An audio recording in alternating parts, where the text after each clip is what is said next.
There's no recipe in this video because by the end of this, you won't even need one. You'll learn how to make all of these by understanding the pattern behind classic Chinese cooking. Over the past few months, I've been learning to cook the most iconic Chinese dishes from scratch. From steamed fish to dumplings, I tried 30 dishes to understand why each technique and sauce works so I can cook intuitively without memorizing anything. And now I organize everything I learned in this one video so you don't have to start from zero like I did. Let's start with one of the most important foundations in Chinese cooking: heat. It's not just about temperature, it's about how you apply it. Quick or slow, direct or gentle, fire or electric, each one changes the texture, flavor, and how long something takes to cook. Stir frying is for when you want your ingredients to stay juicy and crispy without getting too soft. A very common and easy example is tomato and egg. Everything goes really quick, so you should have all your ingredients with you. Each part needs different timing. The pan should be hot enough so the egg stays soft and juicy, but still firm enough to hold together when mixed with the tomatoes. Tomatoes sour, so I'll add some sugar.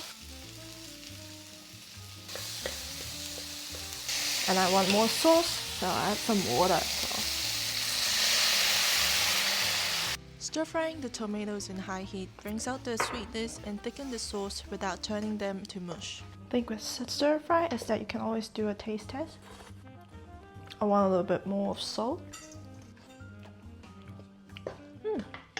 We're good. And here's the final dish. Everything holds together without turning soupy. Same idea with stir-fried bok choy.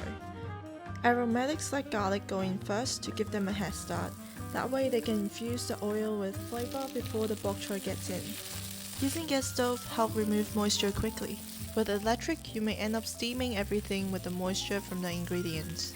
Sometimes I like to use fish sauce to replace salt, give it a little bit more flavor. You want to keep that bright green color and a slight crunch without water pooling at the bottom. That's the easy stir fry, but when it comes to meat, there's more to pay attention to.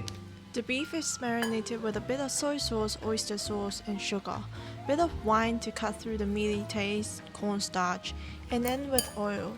That coating locks in moisture, so it stays tender even with high heat.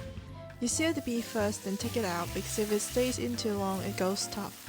Then cook the onions separately until they soften and bring out the sweetness. Toss the beef back in to finish and add whatever seasoning you want. It's all about knowing when to add each ingredient so nothing overcooks. Now onto steaming, the opposite of stir frying. It's low and steady heat that cooks things gently without breaking them down. You use it when you want a soft texture and a clean flavor. Steamed fish is one of the clearest ways to understand how steaming works. When your ingredient is already fresh and full of flavor, steaming to serve it and bring it out. Just layer some ginger and spring onion underneath, which is the classic combo that cuts any fishy or gamey smell.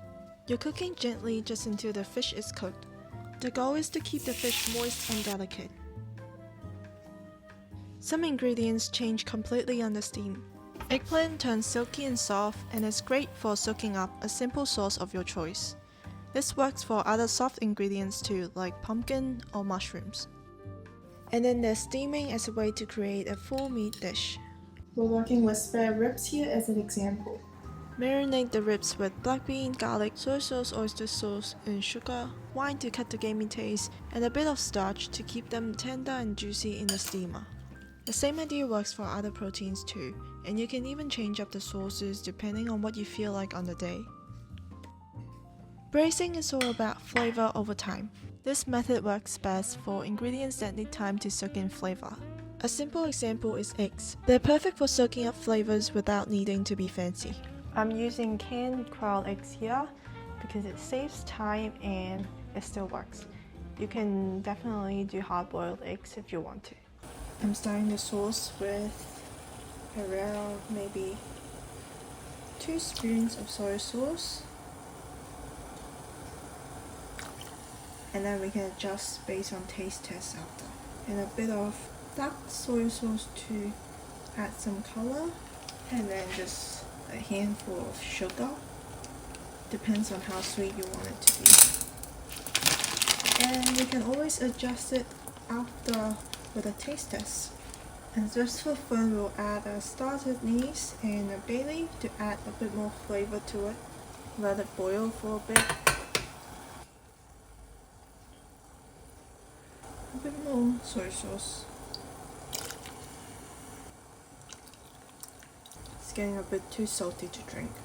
Then just let it simmer. The longer it sits, the deeper the color and flavor. And remember, you're the one eating it, so season it the way you like. That's the whole point of home cooking. Braising doesn't always have to be the same sauce base. Here I'm using a fermented bean curd as the base. It's salty, funky, and melts into a rich, savory sauce. You just mash up a few cubes, add a bit of sugar, hot water, and soy sauce to balance it out. Tofu skin is perfect for this. It's great for soaking up all the flavors. Once you understand the method, you can swap in different flavor bases depending on what you have or feel like eating. Braising isn't just for meat. Vegetables can carry flavor just as well. Daikon's a good example. On its own it's mild and watery, but it soaks up all the flavors around it. Here I paired it with dry shrimps. The shrimp adds depth while the daikon turns soft and juicy. You know it's ready when it turns translucent and tender all the way through. And it's not just daikon, the same method works for anything that starts firm but loves to soak up sauce. Chicken wings show another side of braising. I like to brown the skin a bit first to give the dish a bit more depth, and honestly it just makes the wings look nicer. Again, you always add spring onion and ginger when braising the meat.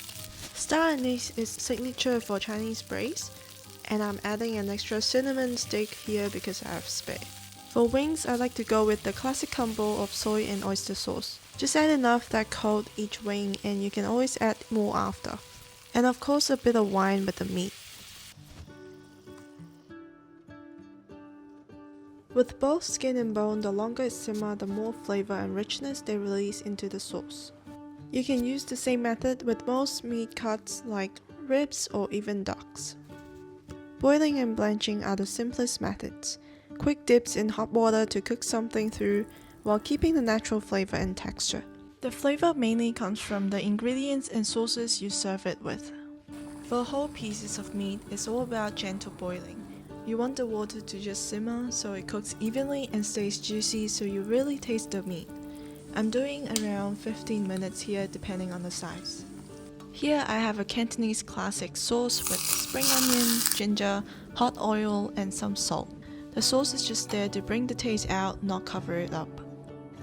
For veggies like bok choy, the goal is speed. Just blanch until bright and crispy, then drain well. This is the most common way my mom cooks veggies when she didn't feel like cooking too much. The flavor comes from the oyster sauce on top, and blanching just keeps the vegetable fresh and light. With meat slices, it shows the other use of blanching. With beef specifically, I give it a light marinade with soy, cornstarch and oil to keep it tender. When the meat is cut this thin, the cooking is simple. The real flavor comes from the sauce. Soy, garlic and some chili oil here, but you can swap it for anything. The sauce is what defines the dish. You can use the same method with lamb, pork, chicken and even fish slices. All you need to change is the sauce. Soups are all about patience. Instead of just coating and soaking the ingredients in sauce, the flavors move into the broth itself. Corn and egg soup shows how simple a soup can be. A light broth with egg swirled in at the end.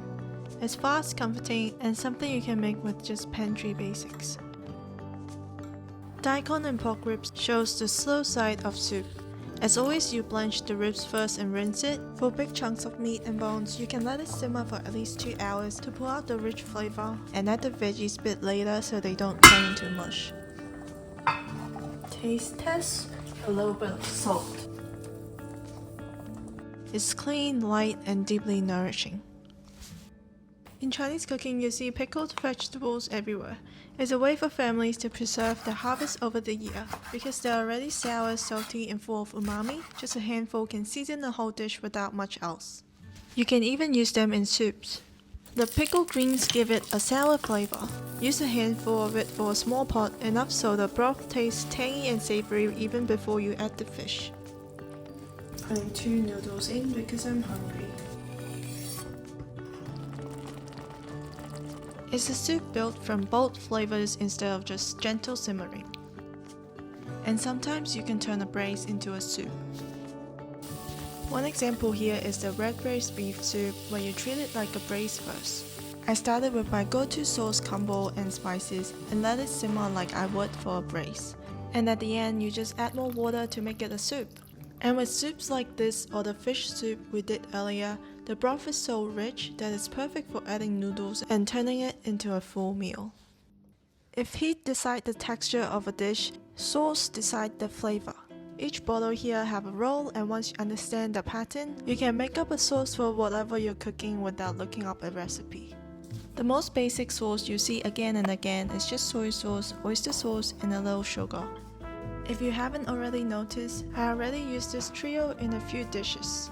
It's simple, but it depends on how you use it, the result can be really different. With veggies like zucchini, the trio alone is enough. You just need a quick stir fry to let the soy and oyster sauce coat the surface without overpowering the ingredients. This trio is the most basic sauce combo, and it works when you want the ingredients itself to stand out instead of being buried in spices or chili. That's why it's perfect for things like mushrooms or potatoes. For both of them, I'm using the same sauce combo with soy sauce, oyster sauce, and sugar.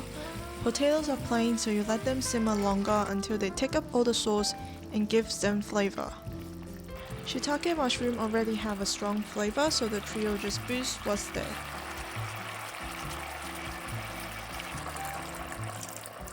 The lesson here is you can always start with this trio, then decide if an ingredient needs more layer like wine, vinegar, or spices.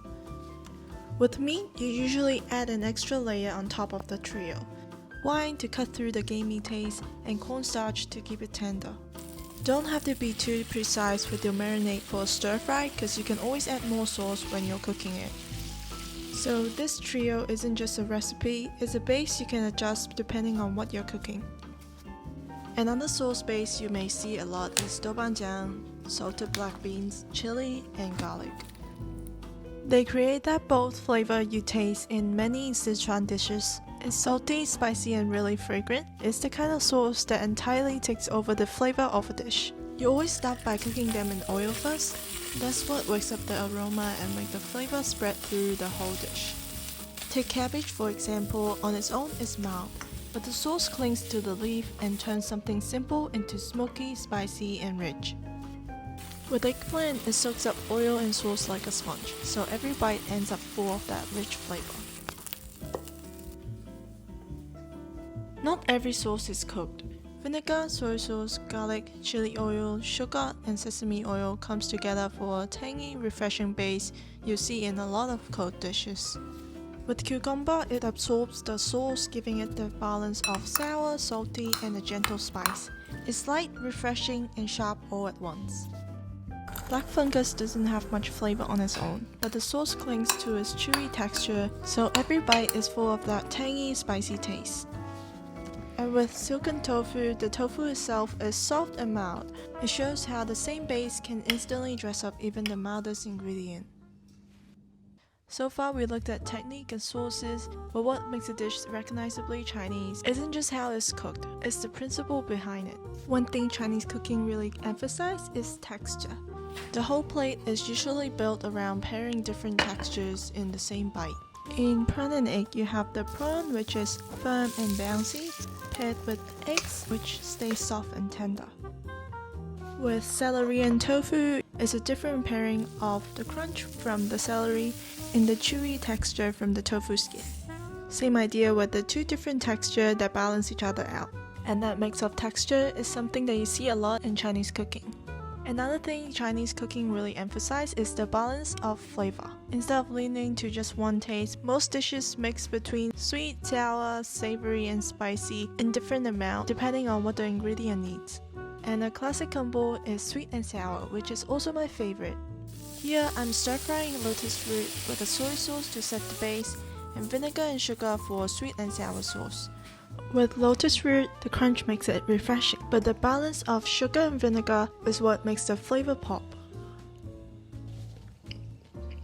For Zha Cai and pork mince, the ingredients itself already have a texture contrast with Zha Cai being crunchy and pork mince are soft, but they're both salty ingredients. I added sugar and chili to balance the flavor out. And there's one more thing that really defines Chinese food is that dishes are meant to be eaten together and not on their own. It's about the table as a whole with a mix of plates that balance each other out. A typical meal usually have a mix of veggie, richer meat dish and something lighter like fish, tofu or egg, all enjoyed with rice. And as I came from a Cantonese household, we always pair our meal with a soup. That's why learning Chinese cooking is not just about the recipe, it's about how dishes fit together in one meal. Once you understand these patterns, you can open up your fridge and start cooking without overthinking too much. There's definitely things you can do to level up your cooking, but for everyday meal, this gives you something simple and satisfying without getting too complicated. That's the freedom I wanted when I started this series, and I hope this helps you cook with more confidence too. This wraps up my Chinese cooking series, and we're moving on to the next cuisine, so stay tuned.